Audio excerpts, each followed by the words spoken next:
आधी हकीकत आधा फसाना। जिस धाम को भविष्य का बद्रीनाथ कहा जाता है वो अब ज्यादा दूर नहीं था, लेकिन हमारी टीम को अब भी उस भविष्यवाणी पर पूरी तरह यकीन नहीं था। कई गांव वालों ने अपने इलाके को मशहूर करने के लिए यह खबर तो नहीं उड़ा दी।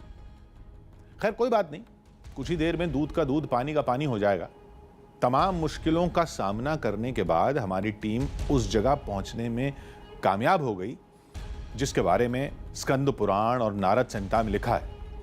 वहां का नजारा चौंका देने वाला था।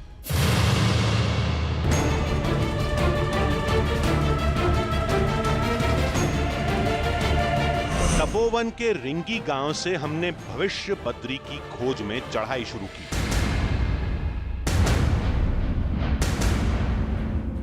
पुराणों में लिखी बात को चुनौती देने का हमारा कोई इरादा नहीं था।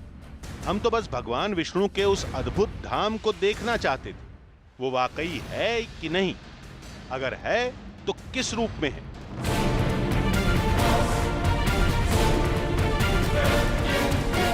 सात किलोमीटर की चढ़ाई में फिलहाल तो मौसम साथ दे रहा था, लेकिन ऊंचाई पर बादलों का मिजाज बदलते वक्त नहीं लगता।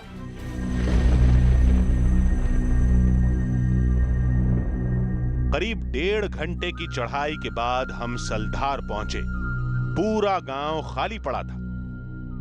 तो 1.5 घंटे की करीबन चढ़ाई हमारी पूरी हो चुकी है। बहुत धीमे धीमे चढ़ाई करनी पड़ रही है क्योंकि बहुत खड़ी चढ़ाई है और सलधार गांव पहुंच चुके हैं। ये पहला गांव है बद्री धाम से पहले, जो भविष्य बद्री है उससे पहले एक गांव ये पड़ेगा।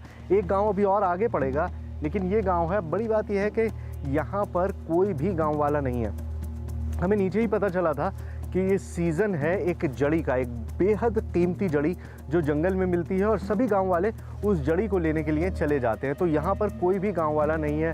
हम सोचे तो थोड़ा रेस्ट करेंगे, लेकिन वो मुमकिन नहीं है। अब हमको आगे ही चलना पड़ेगा। हमारा अगला पड़ाव था सुभाई गांव, लेकिन सलधार से आगे बढ़ते ही मौसम का मिजाज बिगड़ने लगा। थोड़ी ही देर में बूंदाबांदी शुरू हो गई। फिर एक बोर्ड को देखकर हमने राहत की सांस ली।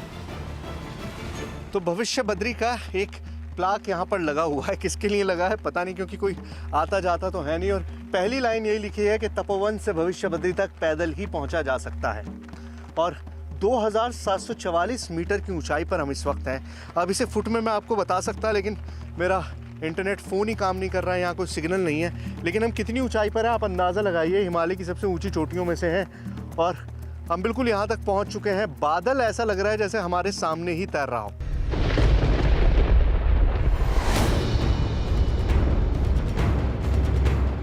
बारिश तेज होने पर हमें एक घर में आसरा लेना पड़ा। फिर मौसम साफ होते ही मंजिल की तरफ बढ़े। लेकिन सवाल यह है कि अगर वाकई भविष्य बद्री है तो क्या पुराणों में लिखी भविष्यवाणी भी सही होगी? क्या एक दिन ऐसा भी आएगा जब बद्रीनाथ धाम के रास्ते बंद हो जाएंगे? तब लोग बद्री विशाल के दर्शन के लिए इन्हीं रास्तों से गुजरेंगे। तो पिछले 3.5-4 घंटे की जो हम चढ़ाई कर रहे थे, उसके बाद फाइनली मंजिल दिखाई देने लगी है। वही सुबाई गांव है और उससे थोड़ा सा ऊपर अगर आपको पहाड़ दिखाई दे रहे होंगे तो वहाँ पर है वो बद्री धाम जिसकी तलाश में हम आए हैं। भविष्य बद्री बर्फ़ से ढका हुआ पूरा पहाड़ और बर्फ़बारी हो रही है, लगातार दिखाई दे रहा है। और सुबाई गांव के अंदर अब हम, शाम तो हो ही चुकी है, तो सुबाई गांव में ही देखेंगे आसरा कहाँ से मिलेगा। और इसी गांव के लिए आए थे। अब वक्त बीत चुका है, ऊपर तो नहीं चढ़ पाएंगे, लेकिन यहाँ रुकने की कोशिश करते हैं। आइए। सुभाई गांव में हमें रात गुजारने के लिए आसरा मिल गया। हम लोग सुबह निकले थे, लेकिन बारिश की वजह से पहुंच अब पाए हैं। अच्छा। और भविष्य बद्री जाना है हमको। सर आज तो नहीं जा पाओगे आप। हाँ। आज आप यहीं रुक जाओ। आप हमारे अतिथि हो आज के लिए। हाँ। कल के लिए आपका प्लान। आज मौसम भी खराब है।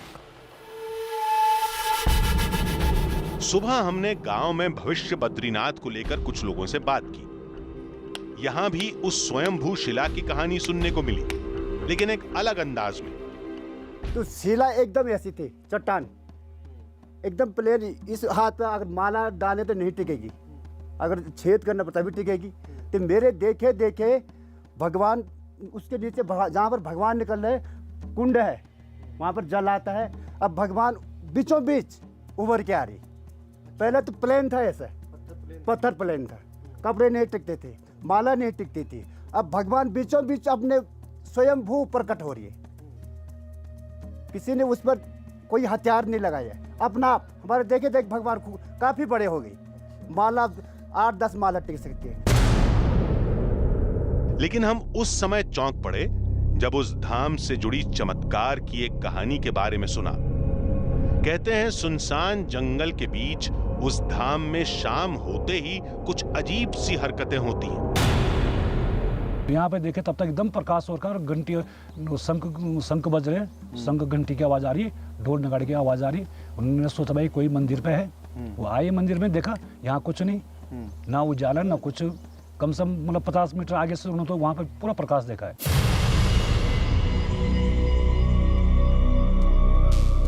भविष्य बद्रीनाथ में अनजान शक्ति का दावा हमारे सामने पहली बार हुआ था।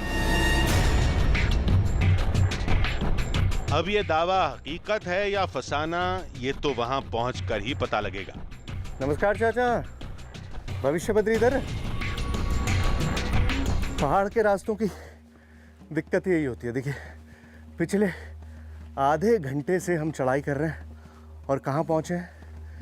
हम एक ऐसी जगह पहुँचे जहाँ पर अभी भी लिखा है भविष्य बद्री 2 किलोमीटर। यानी इतनी लंबी चढ़ाई का अभी कोई फायदा नहीं, और कहाँ है कुछ नहीं पता। चलते रहिए बस।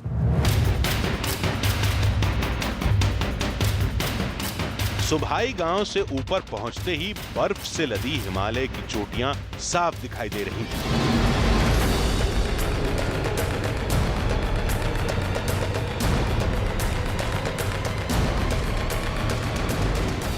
पिछला माइलस्टोन सही निकला। करीब 2 किलोमीटर की चढ़ाई के बाद भविष्य बद्रीनाथ धाम का गेट नजर आने लगा।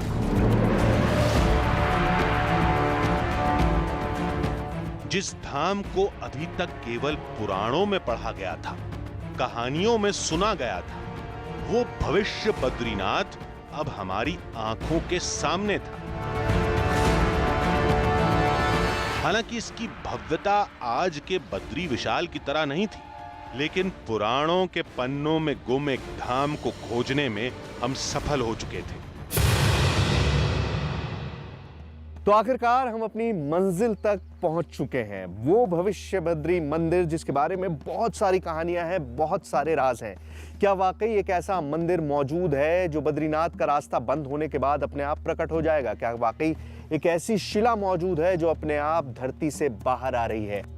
क्या वाकई कुछ ऐसे चमत्कार भी हैं जिनको देखकर सुनकर भी बिलीव नहीं किया जा सकता? क्या इस मंदिर की घंटियां अपने आप बजने लगती हैं? क्या यहाँ पर शंख की आवाज अपने आप आने लगती है? खैर, इन सारे सवालों के जवाब मौजूद है इस भविष्य बद्री मंदिर में। आइए। धाम के अंदर एक बड़ी प्राकृतिक शिला थी, जिसके नीचे एक छोटा जलकुंड था। यह वही शिला है जिसके अपने आप प्रकट होने का दावा किया जाता है।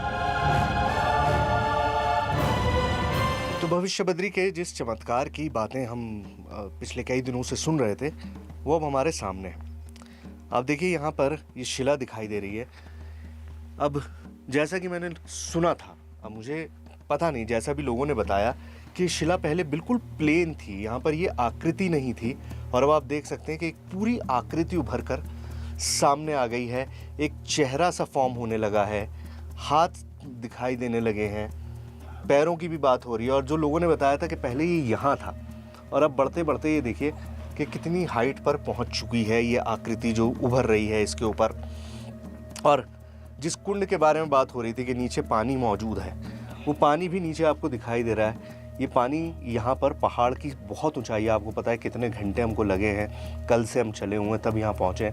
इतनी ऊंचाई पर ये पानी अपने आप यहाँ पर मौजूद है। ये पानी कोई डालता नहीं है इस कुंड के अंदर, ये पानी लगातार यहाँ पर बना रहता है। तो ये आकृति जैसा लोगों ने एक्सप्लेन किया था कि 50, 60, 70 साल पहले जब इस आकृति के बारे में पता चला था, इस जगह के बारे में पता चला था, तब ये इतनी प्लेन थी कि यहाँ पर कोई भी चीज़ डालते थे तो वो टिकती नहीं थी, वो नीचे गिर जाता था। आप माला नहीं पहना सकते थे, आप कोई कपड़ा नहीं रख सकते थे। लेकिन इस वक्त आप देखिए पूरा कपड़ा यहाँ डला हुआ है, माला डाली हुई है, ये जनेऊ डाला हुआ है, ये सब यहाँ पर डाला हुआ है और आराम से इसके ऊपर टिका हुआ है, क्योंकि पूरा सर का फॉर्मेशन आपको दिखाई दे रहा है। पूरा सर का फॉर्मेशन यहाँ पर बन चुका है और यह आकृति अपने आप बड़ी होती जा रही है। यानी भविष्य के जिस बद्रीनाथ का जिक्र पुराणों में, जिस शिला के बारे में ग्रंथों में लिखा है, जिसकी खोज में हम पिछले 2 दिन से पहाड़ों में भटक रहे थे, वो हकीकत में भी है और वो इस वक्त हमारी आंखों के सामने था।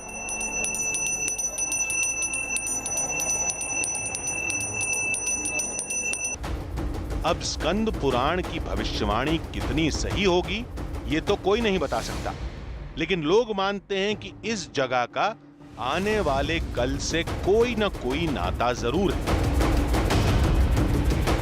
नहीं तो इस धाम का जिक्र पुराणों में क्यों है?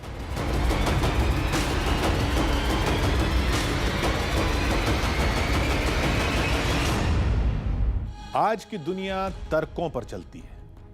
हो सकता है आस्था से जुड़े लोग कुछ तर्कों को खारिज कर दे, लेकिन इससे तस्वीर नहीं बदलती। बात जीत या हार की नहीं, सच्चाई की है।